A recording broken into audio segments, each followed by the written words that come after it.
What we're talking about today is Lesson 80, Finding the Normal Distribution.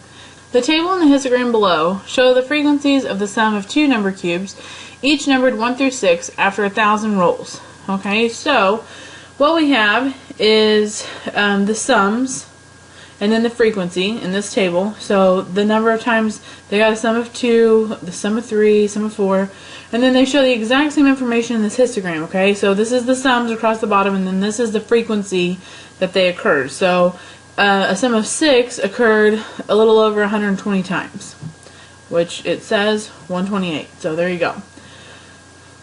It says the curve in the histogram, which is formed by drawing a line through the tops of the histogram bars. You can see that looks like somebody just sketched it here, but they're showing what the curve looks like for the histogram. What is referred to as a bell curve. Data that is bell-shaped has a normal distribution, which means that the data is symmetric about the mean. The curve is symmetric about the mean because the mean, median, and mode are equal. Data that is approximately normally distributed can be modeled by the bell curve. The mean, which we use this symbol for, okay, you should have seen that before already, and the standard deviation, this symbol, which you've already seen for sure, determine the location, spread, and the height of the bell curve. As the curve widens, more data values are further from the mean and closer to the median. Further from the mean and closer to the mean. Sorry. Since the area under the curve contains 100% of the data, the bell curve can be used to interpret values and draw a conclusion. The 68, 95, 99.7 rule states that for any normal distribution, the following properties apply. So 68% of the data are one standard deviation from the mean. Okay. The next one is 95% of the data are 2 standard deviations, and then the 99.7 is 3 standard deviations. Okay, so your mean is what falls right in the middle of that bell curve. And because 68% of the data falls within 1 standard deviation, that is, whenever we are 1 standard deviation away, 68% falls, and it's 1 standard deviation on either side of the mean, below it or above it. So this portion is 34%, and this portion is 34% to give us that total of 68%. Okay, and then once you're 2 standard deviations away, that's where the 95 comes in, and 3 standard deviations away, that's where the 99.7. The sign of standard deviation, whether it's positive or negative, tells whether the number of standard deviations is above or below the mean. So you can imagine if it's positive, then it's above the mean, and if it's negative, then it's below the mean. So it says, a set of test scores are normally distributed with a mean of 75 and a standard deviation of 4. What percent of the scores are between 67 and 83? So whenever you have this, it's best to start by sketching out your bell curve. Okay, and our mean is going to fall right in the middle, and that is 75. Okay, and it says a standard deviation of 4. So if I'm a standard deviation below 75, that means I'm right here. Okay, and if it's below, then I'm going to take 4 away from this. So this is at 71. And if I'm above, I'm going to add it, so I have 79. Well, those aren't what I needed. Okay, and we know that this percent, or we should know, that this percent, 1 standard deviation away, is 68%. Okay, if I'm 2 standard deviations away, I'm going to go another 4. So, and it's from the 1 standard deviation. So another one, if I take away 4, is going to give me 67. If I add 4, it's going to give me 83. Well, my rule is, after 68, the next one is 95. Okay, so this is 95%.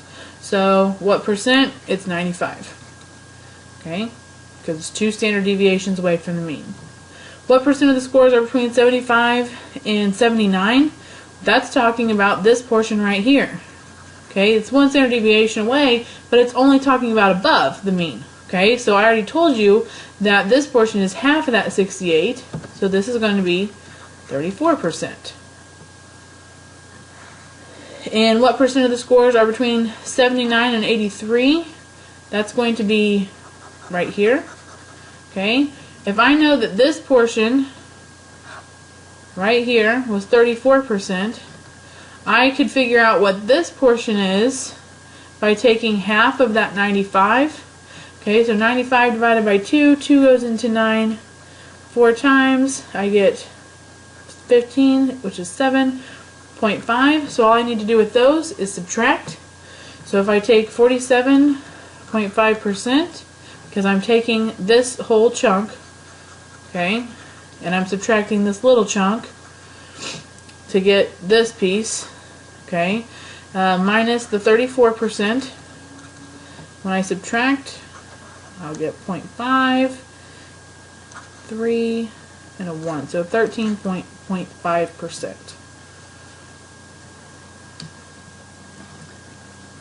Okay. A normal distribution can be standardized, which is helpful in identifying how far a data value is from the mean. So, standard normal distribution, it says, a standard normal distribution is a normal distribution that has a mean of 0 and a standard deviation of 1. So if your mean is 0, then if you're 1 standard deviation above, you're at 1, 2 standard deviations above, you're at 2, 3 is at 3. If you're below, then it goes negative. The value of the data point on the standard normal distribution is a z-score.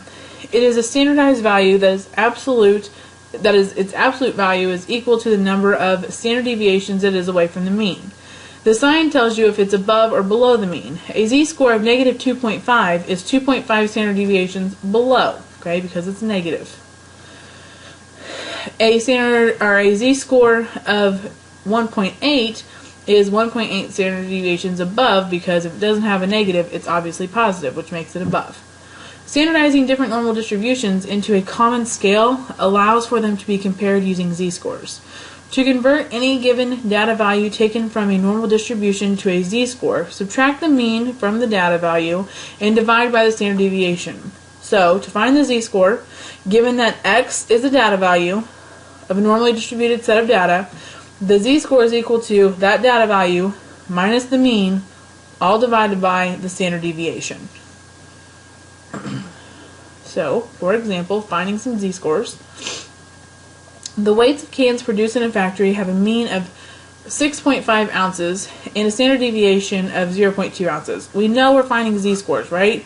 So I know that z has to be equal to x minus the mean over standard deviation. Well, I know that the mean is this and the standard deviation is this, so I'm going to go ahead and plug that in. Z is equal to x minus my mean, which is 6.5, over my standard deviation, which is 0.25. A randomly selected can weighs 6.9 ounces. How many standard deviations is it above the mean? So, all I have to do is use this as my x value. So I have z is equal to x, not x, I wanted to use, let's forget that. Z is equal to x, okay, which is 6.9 minus 6.5, because it's my mean, over my standard deviation, which is 0.25. When I subtract, I get 0.4 over 0.25, and when I divide those two things, I get 1.6, which means that it is 1.6 standard deviations above the mean. On B, a randomly selected 6.4 ounce, or a randomly selected can weigh 6.4 ounces. How many standard deviations is that below the mean? So I'm going to do the exact same thing. I have Z is equal to, my X value is going to be that 6.4 minus 6.5 over my standard deviation of 0.25. When I subtract these, I get a negative 0.1 over 0.25. And when I divide those, that gives me a negative 0.4, which means that it is 0.4 standard deviations below the mean. Okay? Last example says, if the absolute value of a z-score for a data value is extremely large, then the data value may be an outlier. So example 3 says, application, making comparisons. Student A received a score of 63 on a test where the scores are normally distributed with a mean of 50 and a standard deviation of 8. Okay, all of that is going to go together for student A. For student B, they received a score of a 32 on the test, and their scores are normally distributed with a mean of 28 and a standard deviation of 1.8. Which student scored better compared to the rest of their class? So for student A, okay, what we're going to do with this information is we're going to find the z-score to see which one's better. Okay, so I know that to find the z-score, it's going to be my x value minus my mean over my standard deviation. So for student A, my x value is what they got on this test, which was a 63, minus the mean of 50 over my standard deviation of 8. Okay, so whenever I subtract those, I get 13 over 8, okay, which is going to be equal to, I don't have my calculator, sorry, 1.625. Okay, so this is 1.625 standard deviations above the mean for student, this was student A. For student B, okay, same thing, finding the z-score, x value minus the mean over standard deviation. So the z-score is the x value, which is what they got on the test, which was a 32, minus the mean of a 28, over the standard deviation of 1.8. So I get 32 minus 28 gives me 4 over 1.8. And when I divide those, I get roughly, which the other one is, I get approximately 2.22. Okay, so which one is better? How do we tell that? Well, if you want to be better than the rest of your class, you want to be much better than the average, right? So which one is going to be farther away from the average or the mean? 1.625 or 2.22? The answer to that is the 2.22. Student B did better in relation to the rest of their class.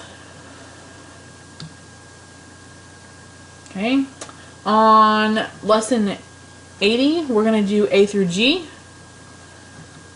And we will do